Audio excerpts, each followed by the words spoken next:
Bismillahirrahmanirrahim. Assalamualaikum warahmatullahi wabarakatuh. Alhamdulillahirabbil alamin. Wassalatu wassalamu ala asyrafil anbiya'i wal mursalin wa ala alihi wa sahbihi ajma'in.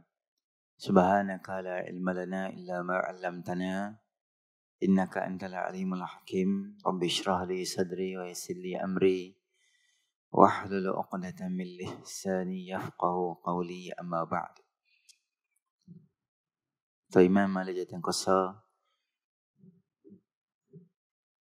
tuan-tuan muslimin yang rahmati oleh Allah Subhanahu Wa Taala, pertamanya kita panjatkan kesyukuran kita kepada Allah Subhanahu Wa Taala kerana dengan limpah rahmatnya Allah Subhanahu Wa Taala beri kita sama-sama ruang dan peluang berada di dalam majlis ilmu kita pada malam ni.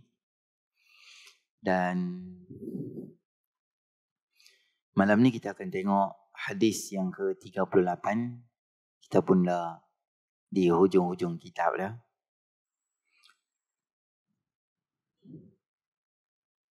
Kelebihan 38 salat istikharah. An Jabir bin Abdullah radhiyallahu anhuma qala kana Rasulullah sallallahu alaihi wasallam yu'allimuna al-istikharata fil umuri kulliha kama yu'allimuna as-surata min al-Qur'an. Yaqul idza hamma ahadukum bil amr falyarka' rak'atain min ghairi fariḍah thumma la yaqul Allahumma inni astakhiruka bi'ilmika wa astaqdiruka biqudratika wa as'aluka min fadlika al-'azim fa innaka taqdiru wa la aqdir wa na'lam wa ta'lamu wa la a'lamu wa anta 'allamul ghuyub. Allahumma in kunta ta'lamu inna hadha al-amr khairun li fi dini wa ma'ashi wa 'aqibati amri aw qala ajili amri aw ajilihi fa aqdiruhu li wa yassirhu li thumma barik li fi wa in kunta ta'lamu anna hadha al-amra sharrun li fi dini wa ma'ashi wa 'aqibati amri aw qala fi ajili amri aw ajilihi fasrifhu anni wasrifni anhu waqdur lil khaira haitsu kana thumma ardini. Qala yusammi hajatahu. Sayyidina Jabir bin Abdullah radhiyallahu anhuma katanya, Nabi SAW ajarkan kami melakukan istikharah kepada Allah untuk memohon cara yang benar mengenai sesuatu amalan. Dalam segala hal sebagaimana baginda mengajar kami surah daripada Al-Quran. Baik, solat sunat istikharah ni dia adalah salah satu daripada solat sunat yang ada dalam ranking lah solat sunat ni. Dan dia bukanlah fardu, dia kategori dia adalah sunat. Istikharah ni apabila kita nak buat sesuatu pilihan yang besar dalam hidup kita. Yang besar ni maksudnya berkaitan dengan jodoh, berkaitan dengan nak tukar tempat kerja kita, berkaitan dengan nak beli rumah baru, nak pindah kawasan taman perumahan ni, nak pergi duduk dekat Sungai Petani. Okey ke tak okey, kita pun tak tahu. Jadi ada dua benda yang besar yang kita nak buat pemilihan. Maka Nabi SAW ajarkan sembahyang istikharah ni kepada para sahabat seperti mana Nabi ajak surah-surah daripada Al-Quran pada kami. Maknanya bersungguhnya Nabi SAW ajak berkaitan dengan istikharah macam Nabi ajak surah daripada Al-Quran. Jadi Nabi ajak pada para sahabat, ada apa benda yang hampa nak buat antara dua keputusan yang besar, tak tahu. Nak pergi sambung mengaji kat sini ke, nak sambung mengaji kat universiti ni ke, dapat dua-dua surat tawaran.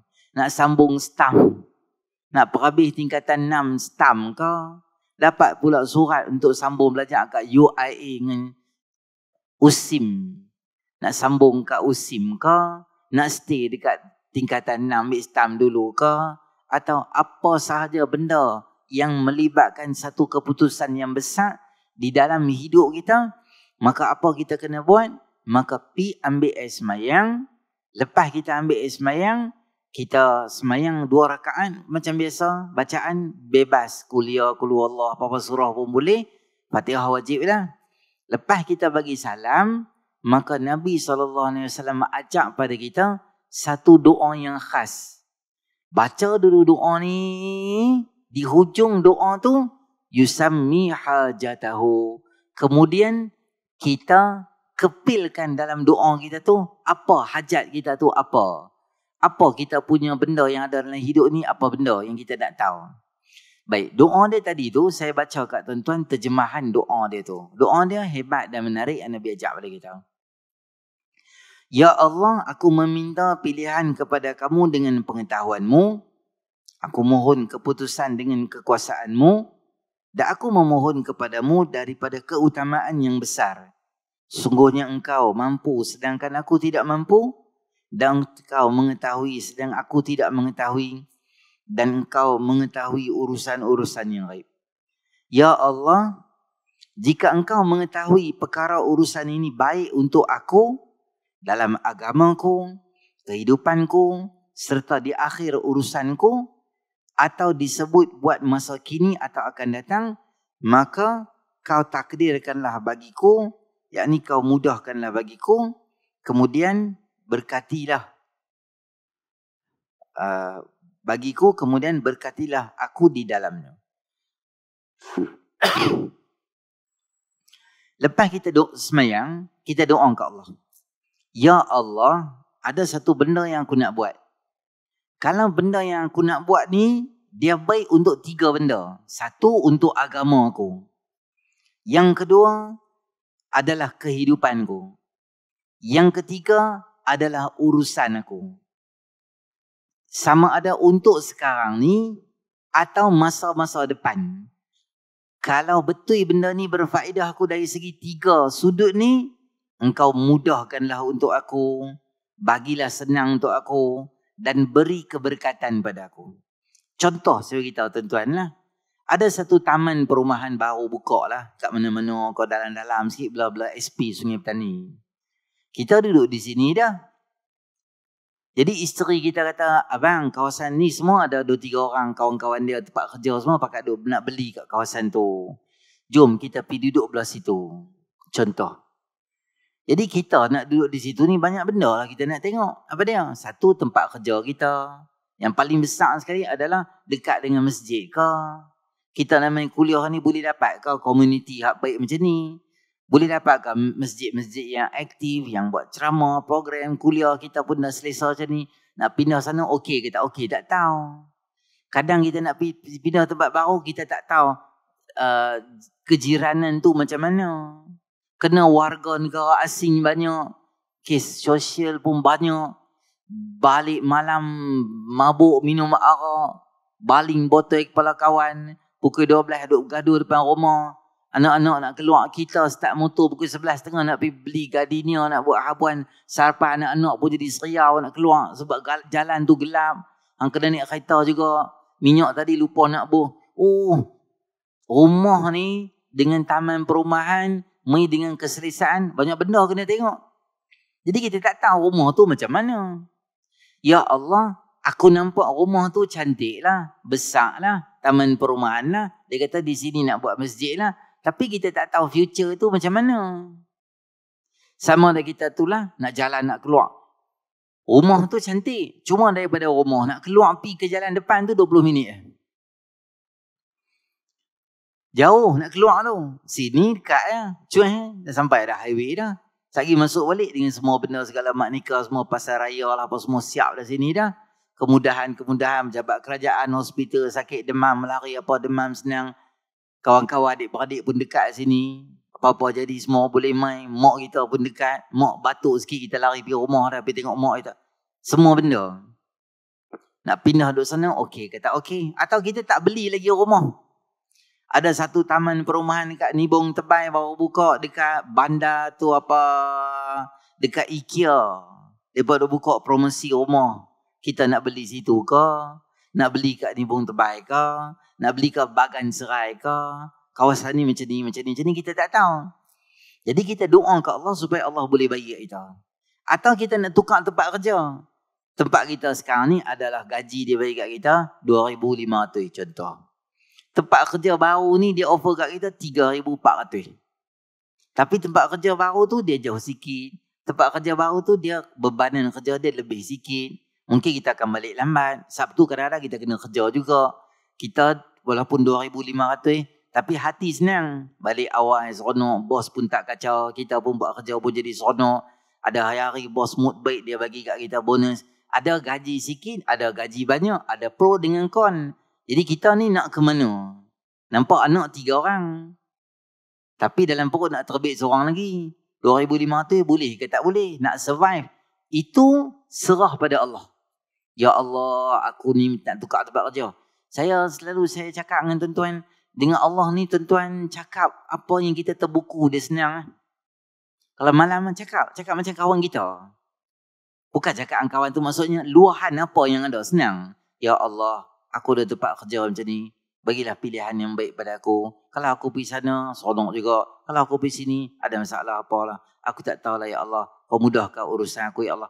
Cakap apa benda yang ada. Maksud saya, kita tak payah susun bahasa yang susah-susah sangat kita nak faham. Kan payah macam tu. Ya Allah, di keheningan malam yang syahdu ini, di waktu malam yang menyusuk kesejukan sampai ke tulang belulang aku.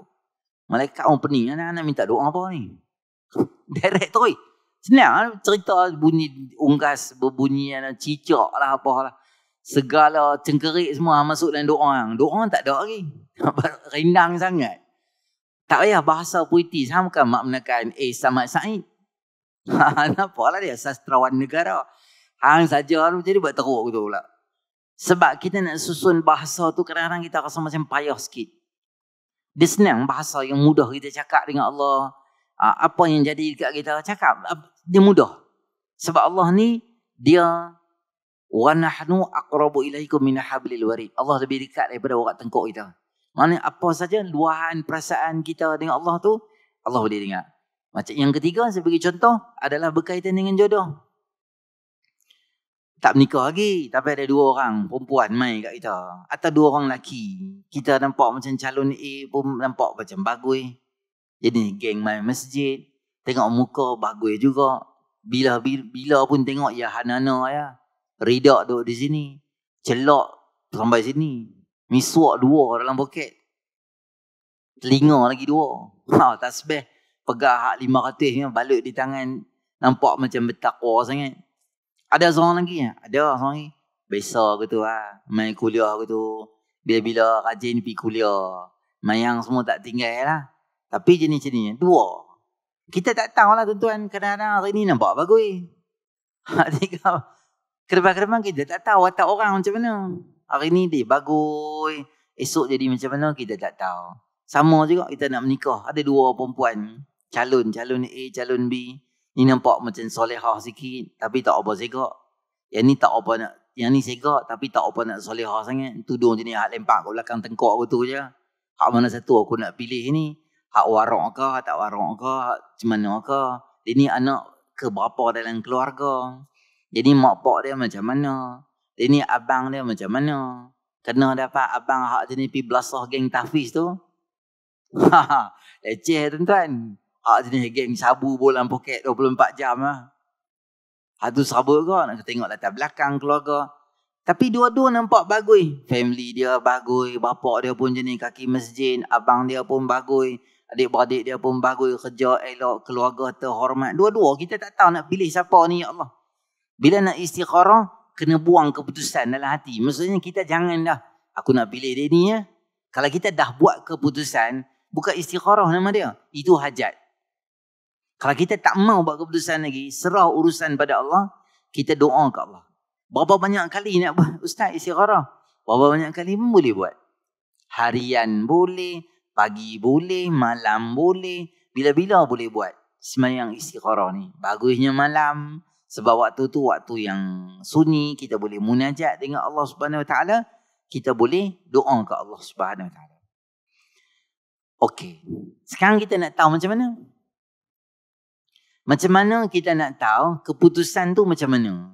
Adakah keputusan tu mesti melalui mimpi?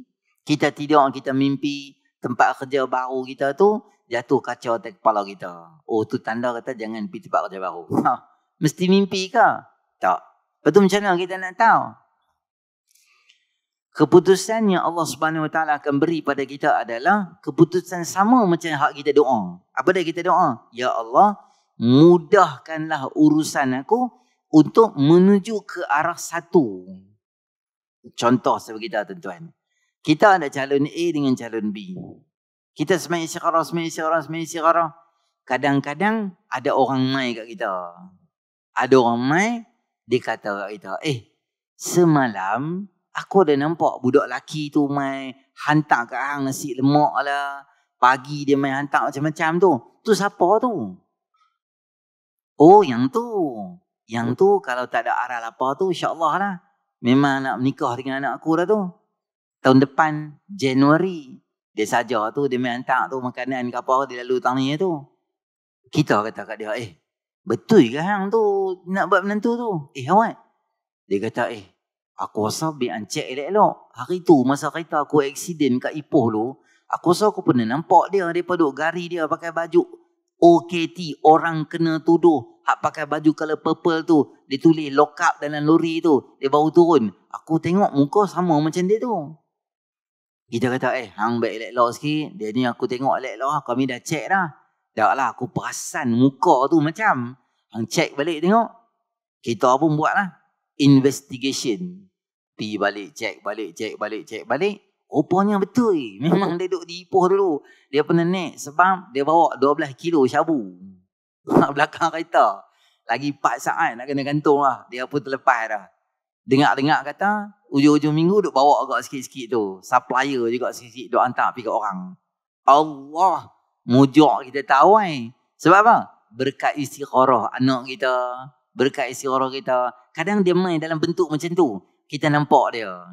Kadang kita tak nampak dia macam tu. Kita nampak dia duk bawa markah lain pula. Yang ni nak bakal nak menikah dengan anak aku. Tapi duk usung markah pula. Tak kena ni. Ataupun kita dapat CCTV footage. Kita tengok pencuri di masjid mana Bagan Serai ke apa. Dapat tolong inform dekat polis. Kita zoom tengok macam menantu aku ya. Hang menantu dia curi tabung. Muka pagi bagus. Memanglah bagus. Namanya minta anak orang takkan nak buat pakai muka tak penyamun tarbus tu. Buat muka tahiyat awal gitu. Buat muka bertakwa sikit gitu. Tak sangka Ustaz. Sebab dia rumah saya pakai jubah. Jangan terpengaruh. Dia ubah boleh beli. Maidin boleh beli. Tu RM59 9 kopang. Jubah boleh beli. Jangan Ustaz. Saya tengok dia pakai kopiah. Saya ingat dia bagus. Kopiah murah ya. RM6 boleh beli kopiah. Kopiah Haji Derih macam ni boleh beli. Berapa dia? RM60 ke RM80. Hak elok sikit boleh beli RM100 lebih. Ustaz, saya tengok dia ada janggut. Janggut tak payah buat teruk tu. Janggut boleh simpan. Kalau tak ni, dia boleh ganti dengan bulu jagung. Beli jagung. Hak bawah tu gunting. Buat macam tu, spray sikit. Bawah kain hitam. Dia pun buat muka bertakwa gitu. Pegang tasbih. Tak ada cahaya tasbih tu. Semua tu kosmetik ya. Dia bawa kereta besar. Kereta boleh sewa. Welfare boleh sewa. Satu hari ya sewa. Dia bukan X70. C70. Motor Honda Cup dia pakai. Dia sewa welfare. 600 satu hari. 700, 800. Dia pinjam member dia. Sewa. Semua tu boleh jadi lakonan. Yang tahu betul hati budi, Allah Subhanahu Wa Taala sahaja tahu. Jadi dengan doa, Allah tunjuk kita mana okey, mana tak okey. Kita beli rumah yang kita kata contoh tadi kat IKEA tu. Kita pun tak jadi beli. Kita pergi beli dekat Bagan Serai contoh. Bagan Serai kita beli tu alhamdulillah lah. Sebab apa? Masjid pun dekat dengan rumah kita. Taman kita sebelah rumah kita tu imam duduk. Depan rumah kita pun bagus. Semua komuniti Muslim yang bagus. Kita pergi mana lebih kurang semua dah. Tak heran apa. Jiran-jiran boleh tolong maklum. Tak ada siapa ni belak anjing ke apa ke. Main gaduh dengan orang ke apa. Jadi, bagus. Alhamdulillah lah. Lepas tu tanya member kita yang beli rumah kat IKEA itu macam mana tu. Kami serabut dah. Menyesal kami tak beli barang serai. Jangan awak. Hantar sini warga negara asing. Hari-hari kerja bergaduh. Pakai teruk-teruk. Kami pula beli rumah apartmen ni. Tunggu di lift tu pakai skirt lah. Pakai baju. Teruk lah. Tak sesuai lah anak-anak kecil. Pembesaran anak-anak ni tak sesuai kat situ. Surau ada. Ceramah ada. Surau ada, aku tengok mengarut, maghrib 2 orang main semayang. Zuhur asar tak hidup, tak azan terus. Jadi macam, aku serabut dah beli kat sini rumah. Berkat istikharah. Kita tak tahu. Contoh rumah, contoh belajar, contoh tempat kerja. Kita istikharah, Allah mudahkan kita. Kawan kita main, dia kata, aku dengar nak pindah tempat kerja baru. Bagus. Aku dulu kerja situ lah. Bagus, department nak pergi tu bagus. Dia punya HR dia bagus. Dia punya line leader dia bagus. Supervisor dia bagus. Lepas tu mereka tiap-tiap Jumaat ada tazkirah. Panggil Ustaz Main, bagi tazkirah lah apa. Macam bagus lah. Kilang tu macam Islamik sikit lah. Kita pun dengar-dengar. Alhamdulillah lah. Kadang-kadang ni semua berkat istikharah. Dia akan main lah dalam bentuk apa. Kalau jodoh kita ke situ, Allah mudahkan kita. Senang lah. Tak ada masalah apa. Senang, mudah. Dan Allah beri keberkatan pada kita. Dan doa tu sambung. Apabila engkau mengetahui urusan ini buruk bagi aku, agama aku, kehidupan aku, akhir urusanku, sama ada sekarang atau akan datang, singkirkan kira daripada aku. Jangan bagi aku beli rumah dekat situ. Jangan bagi aku sambung belajar dekat situ. Jangan bagi aku menikah dengan dia tu. Rupanya lelaki yang kita nak kahwin tu atau perempuan kita nak kahwin tu, dia tak bagusnya perempuan. Ya Allah, kalau dia tak bagus, kau jauhkan dia daripada aku. Jangan bagi dia duduk dekat aku. Jangan bagi dia dalam circle kehidupan aku. Dan takdirkanlah kebaikan bagi aku di mana pun aku berada. Kemudian jadikan aku redha dengannya. Kemudian Nabi SAW bersabda bahawa seorang bolehlah menyebut masalah atau keperluannya selepas membaca hazal amr.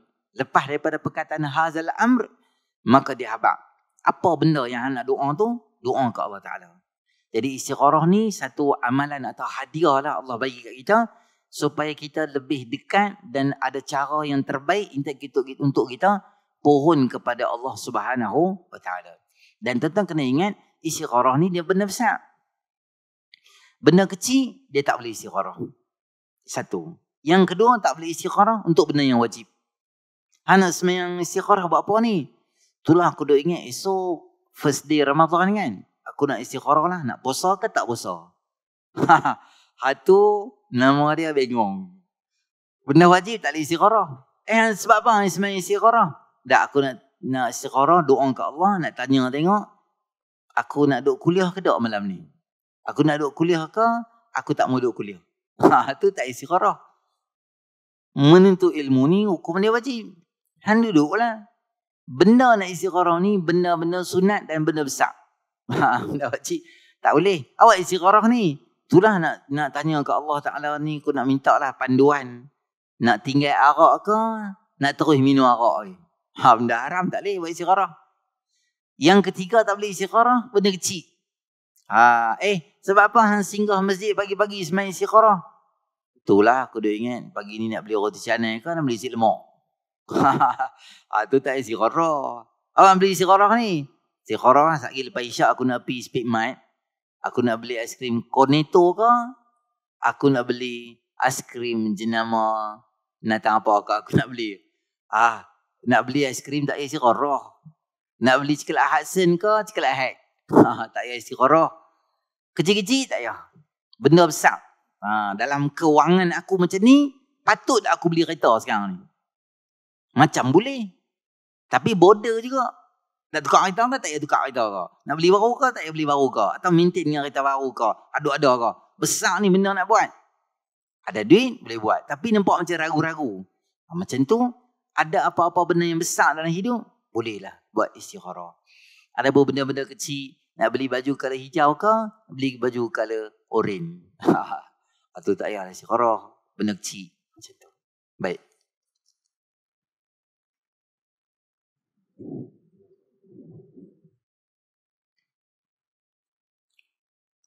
Di hujung, tuan-tuan tengok muka surat 162, dia ajak pada kita antara cara pelaksanaan solat istikharah ialah pada rakaat pertama selepas baca Fatihah hendaklah baca Kafirun.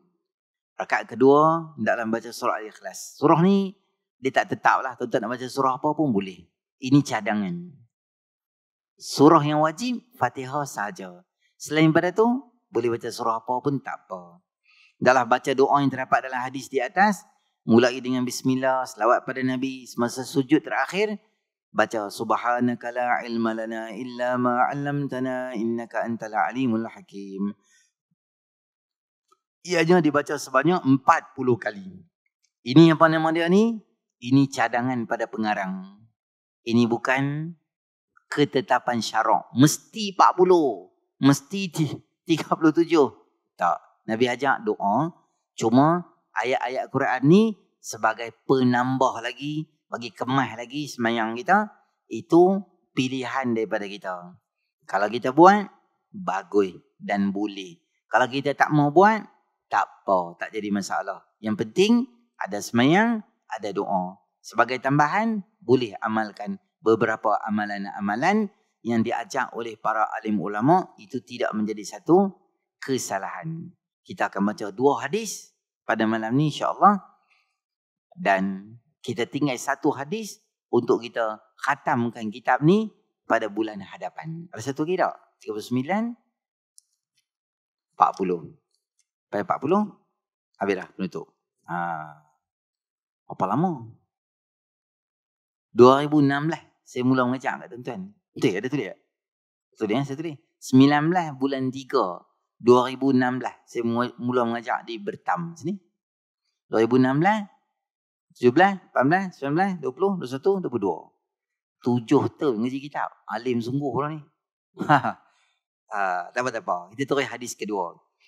Bercucuk tanam. Saya baca terjemahan terus lah kat tuan-tuan. Sayyidina Anas bin Malik radhiyallahu anhu katanya, sabda Nabi SAW, tidaklah seorang Muslim tanam pokok dan tidak pula menanam tanaman, kemudian hasil tanaman tersebut dimakan burung, manusia atau binatang, melainkan semuanya itu akan jadi sedekah untuknya. Dari riwayat lain menyebut, tidaklah seorang Muslim tanam satu tanaman melainkan apa yang dimakan daripadanya tanaman itu sedekah, dan apa yang dicuri daripada tanaman itu sebagai sedekah, dan apa yang dimakan oleh binatang daripada tanaman menjadi sedekah, dan apa yang dimakan oleh burung menjadi sedekah, dan tidaklah kepunyaan seseorang itu dikurangi, melainkan semuanya itu akan dikira sebagai sedekah. Okey. Hadis yang berikutnya ini adalah hadis yang kita katakan berkaitan dengan ekosistem dan alam sekitar. Apa dia? Ekosistem dan alam sekitar. Nabi ajak pada kita supaya kita menanam banyak, ada ruang. Tuan-tuan duduk di taman, duduk di rumah bawah ni, boleh cari ruang untuk tanam pokok-pokok buah kayu ni. Apa saja tumbuhan yang ada buah-buahan, kita tanam. Apa yang kita dapat kelebihannya? Kalau kita tanam pokok-pokok tu, ialah hadis ni kalau dihuraikan dari segi ekosistem dan sebagainya, ulama-ulama berkaitan dengan sains dan sebagainya, dia kata Nabi ni antara orang yang ambil berat dengan hijau. Macam kita Pulau Pinang ada juga kan, go green, menuju ke arah hijau. Ada orang salah faham, tak tahulah salah faham ke salah buat. Dia kata go green tu melingkup buang semua hijau belah. Boleh ke? Sebab hijau semua jadi tak ada pakai utara bukit. Betul. Go green tu maksudnya menuju ke arah hijau.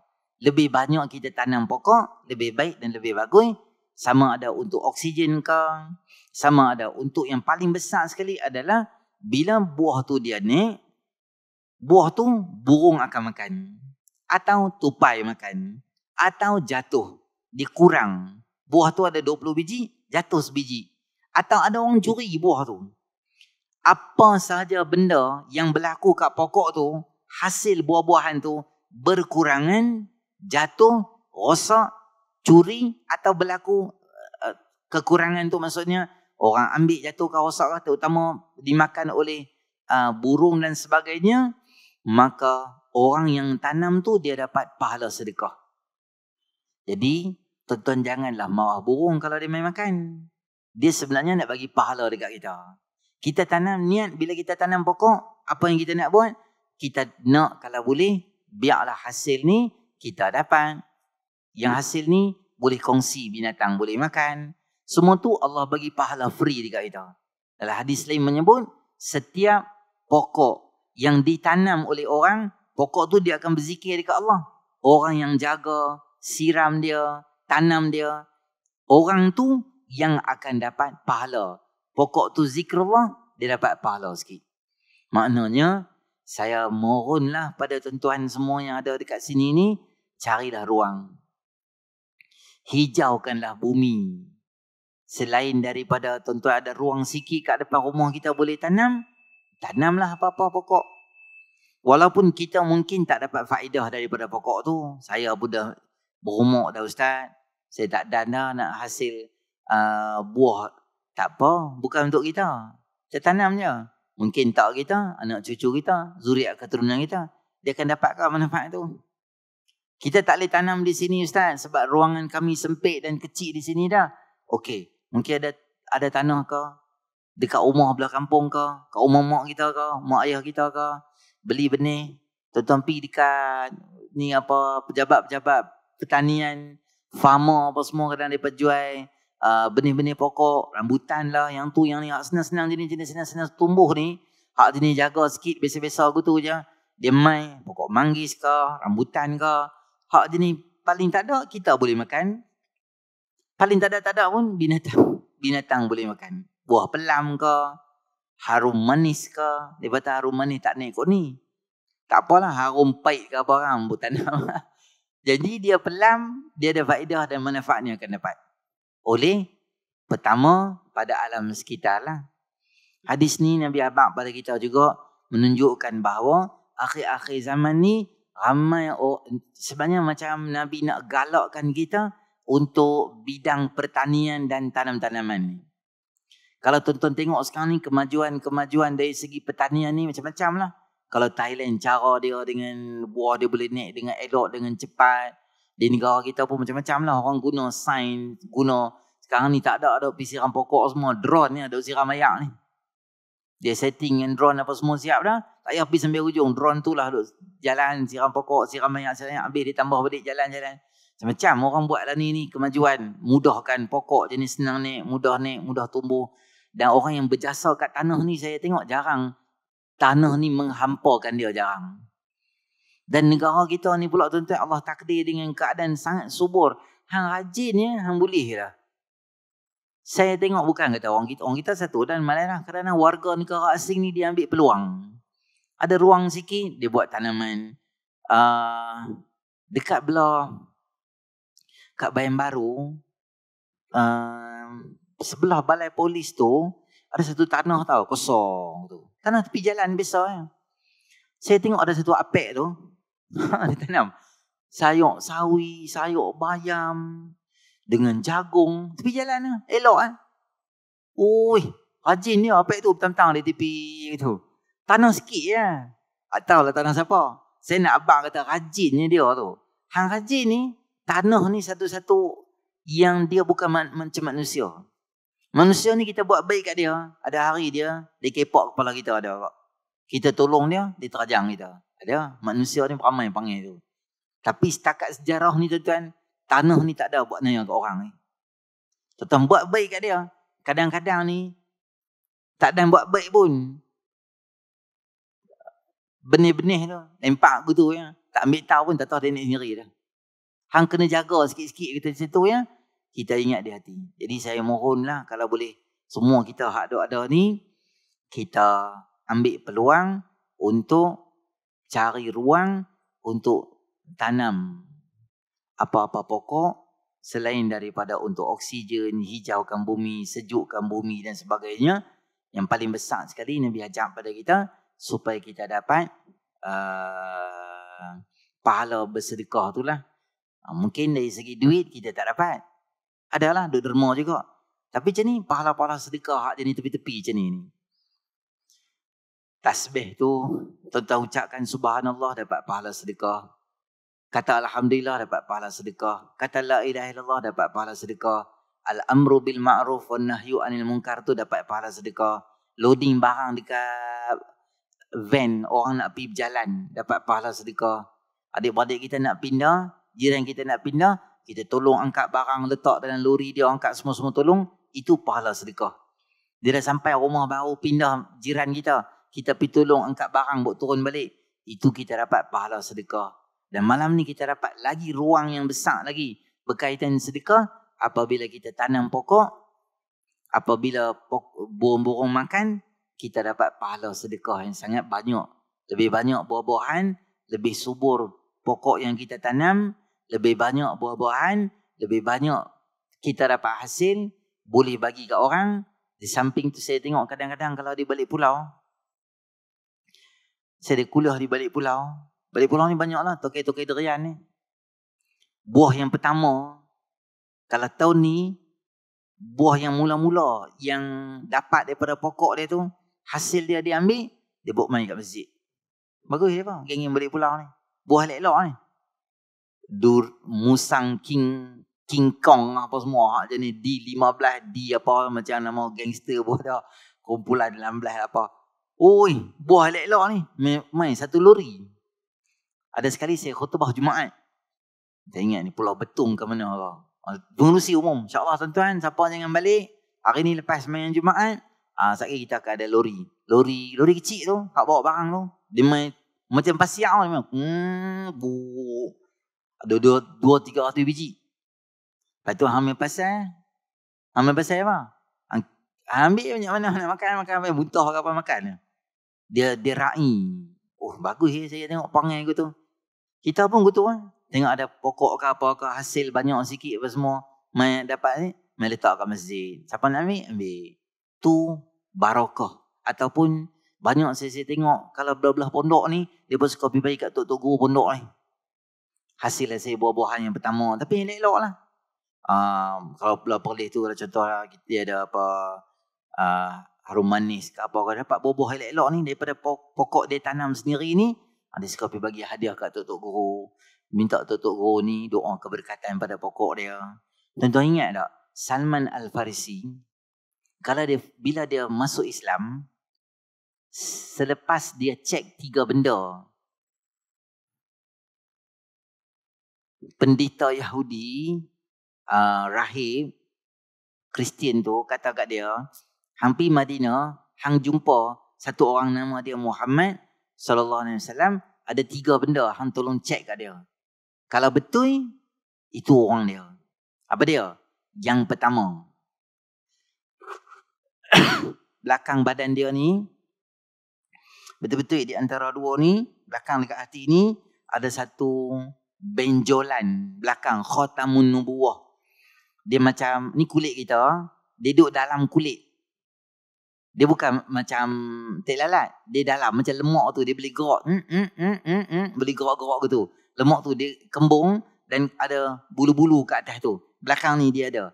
Tu khatamun nubuwah. Job kenabian. Kalau ada belakang tu satu ciri-ciri dia. Nombor 2, dia tak ambil apa sedekah pun dia tak akan makan. Yang ketiga, hadiah dia makan. Hang bagi dia hadiah dia ambil. Sedekah dia tak ambil. Okey. Sayyidina Salman Al-Farisi, dia duduk main dah. Kuliah Nabi. Masa tu dia tak masuk Islam. Dia duduk main dah kuliah Nabi. Dia macam kenal apa semua dah. Lama dah. Kemudian satu hari dia perasan di belakang ni ada satu tanda. Masa Nabi nak ambil makanan, dia nampak belakang tu. Dia kata betul ada satu. Kemudian keesokannya dia bawa makanan. Dan dia kata, apa ni? Ini sedekah. Nabi SAW tak makan, Nabi bagi kat sahabat. Dia kata betul, Nabi tak makan sedekah. Nombor hari ketiga, Nabi tanya dia, Mahaza ya Salman. Salman, apa hang bawa ni? Dia tak masuk Islam, tapi Nabi kenal dia. Dia main kuliah Nabi walaupun dia tak masuk Islam lagi. Dia tanya kat Nabi SAW. Dia kata kat Nabi, ini adalah hadiyatun laka. Ini hadiah untuk kamu. Bila abang nak hadiah, Nabi makan kurma tu.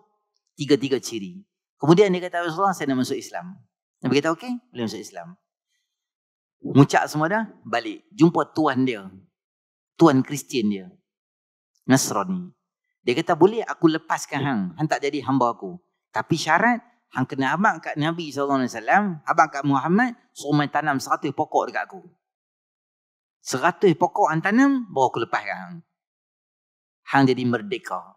Dia pun jadi serba salah, jadi serabut. Macam mana nak abang kat Nabi? Macam mana nak abang kat Nabi? Dia kata, Rasulullah, Tuan saya kata boleh saya masuk Islam, dia boleh bebaskan saya. Tapi dia suruh Nabi tanam 100 pokok. Macam mana saya nak suruh Nabi tanam pula? Nabi kata tak apa. Mai jom, aku tolong hang. Nabi tolong orang baru masuk Islam ni. Nabi bantu dia apa benda Nabi boleh tolong, Nabi tolong. Nabi tanam 99 pokok. Satu pokok Sayyidina Umar tanam. Dia kata, Rasulullah, bagilah saya satu kesianan. Nabi dia buat banyak dah. Nabi kata tak apa. Dia suruh aku buat. Minta. Nabi kata okeylah tak apa. Buahlah san tanam. Kurma biasa makan tahun nak tumbuh. Tapi berkat tangan Nabi SAW, setahun dia dah tumbuh. Ulama kata, sebenarnya bukan dia nak buat nanya ke Nabi dah. Dia tahu Nabi ni orang hebat. Sengaja nak ambil barakah Nabi, suruh dia tanam dengan alasan Salman nak masuk Islam ni. Semua pokok 99 hak Nabi tanam cantik, nek, elok, mekar, subur dan berbuah. Kecuali satu hak Sayyidina Umar tanam tu, dia lambat sikit. Kemudian Nabi korek, Nabi tanam balik. Saya tengok kalau tok-tok guru buat perasmian pondok, pecah tanah pondok, selain pada bawa backhoe, korek tu yang ni apa semua ni, ada satu amalan yang mereka akan minta tok-tok guru mai korek tanah dan tanam. Mereka sedia, korek semua siap dah, tok guru tu akan ambil skop 2-3, syarat tanam gitu. Saya tengok benda ni tuan-tuan tahu kat mana? Dekat tu, tempat Al-Fadil Ustaz Piu Syahul. Masa dia buat perasmian Al-Filfilani tu, tuan-tuan tahu siapa mai? 2 orang. Satu, arwah Tok Guru Ismail Kamus mai. Dengan sakit-sakit dia tu, dia bawa dia mai dan dia tanam pokok. Dan yang kedua, arwah Tok Guru Harundin mai juga masa perasmian pecah tanah awal dulu di balik pulau. Pemai dia bertanam. Dua-dua pokok tu memang hebat, tumbuh. Yang Tok Guru Haji Sanusi, semualah beberapa untuk guru yang mai hebat-hebat semua ni, semua hak pokok dia bertanam tu cemerlang, gemilang, terbilang 7 hotel bintang. Tuan-tuan balik rumah tengok tanam jadi satu pokok. InsyaAllah ke muka tuan-tuan bertakwa ni jadi ya. Cuma jangan habak kat isteri lah pokok tu kita tanam. Jadi baru habak. Pokok tu 8 hari mati pula jangan habak. Nanti dia kata itulah abang dosa banyak tanam pokok tak niat gitu. Jadi tuan-tuan ada ruang, tuan-tuan tolonglah tanam. Tengok hadis 167, hadis terakhir, inna min atyabi ma akala rajulu min kasbihi wa waladuhu min kasbihi. Sungguhnya sebaik makanan yang diperolehi oleh laki dan anak-anaknya adalah daripada usahanya sendiri.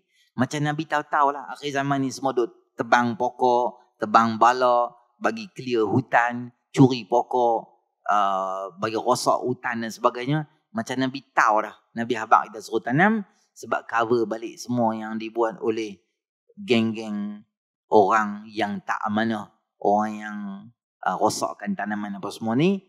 Nabi tahu sallallahu alaihi wasallam. Okey, berhenti di situ. Kita akan jumpa bulan hadapan dalam hadis yang terakhir dalam kitab kita.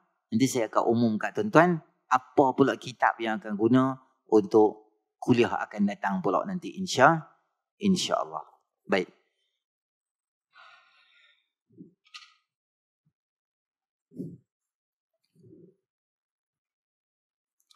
Saya satu pengumuman saya beritahu tuan-tuan, ada 2. Sebenarnya saya nak cakap kat tuan-tuan tapi tak dan dah.